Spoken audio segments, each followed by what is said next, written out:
खरं तर महाराष्ट्रासाठी ती अतिशय लाजिरवाणी गोष्ट होती. जे काही आपल्या राज्यात परवा घडलं, ते जे फोटो नंतर व्हायरल झाले की काही ठिकाणी फक्त त्यांचे चरणच आपल्याला दिसून आले, बाकी सगळं त्या ठिकाणी खाली पडलं होतं. ते अनेक जणांना बघवलं नाही.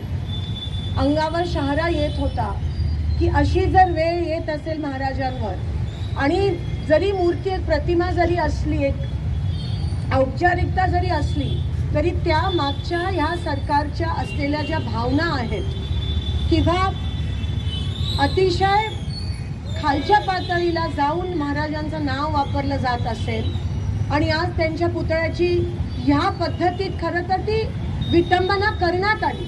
कारण का तुम्हाला माहिती होतं की तो पुतळा जो होता तो कमकुवत होता. तुम्हाला माहिती होतं की ज्या कॉन्ट्रॅक्टरला तुम्ही ते दिलेलं, तो केवळ तुमच्या मुलाला खुश ठेवण्यासाठी तुम्ही त्या कॉन्ट्रॅक्टरला दिलेलं. पंतप्रधानांना खुश ठेवण्यासाठी तुम्ही त्या पुतळ्याला अनावरण त्यांच्या हस्ते केलं. जसं हे सरकार आहे तसा तो पुतळा होता. बाहेरून फक्त शोषा, पण आतमधून अतिशय पोकळ असं हे सरकार आहे. पण महाराजांच्याच पुतळ्याला का? आज अरबी समुद्रात पण अनेक वर्षापासून प्रस्तावित आहे, तिथे तुम्ही उभा नाही करत, आणि जे आहे त्याची तुम्ही विटंबना ह्या पद्धतीत करता. त्याच्यानंतर त्या गोष्टीला अतिशय छोटं असं तुम्ही म्हणतात हवा एवढी होती की तो पुतळा त्या ठिकाणी पडला. म्हणजे ह्या पद्धतीचं मुख्यमंत्र्यांकडून भाष्य होत असेल तर आज जनतेने कुठे बघितलं, कुठे बघायला पाहिजे? आज बदलापूरमध्ये जे काही घडलं, आज 4 वर्षाच्या लहान मुलींना पण सोडलं नाही आहे या विकृत मानसिकता असलेल्या लोकांनी किंवा या सरकारने.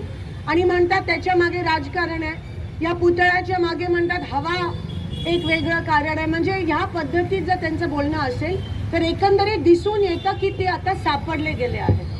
त्यांची उलटी गिनती सुरू झाली, त्यांना उत्तरं नाही आहेत लोकांना द्यायला. ते फक्त लाडक्या बहिणीच्या मागे लागलेत. नक्कीच आधी ते आतमधून पैसे देत होते अनऑफिशियली, आता ऑफिशियली पैसे देते, आणि म्हणून ते अजून 1 महिना मागतायत. निवडणुका जाहीर करत नाही आहेत. आज महापालिकेच्या निवडणुका नाही आहेत, राज्याच्या निवडणुका पुढे ढकलल्यात.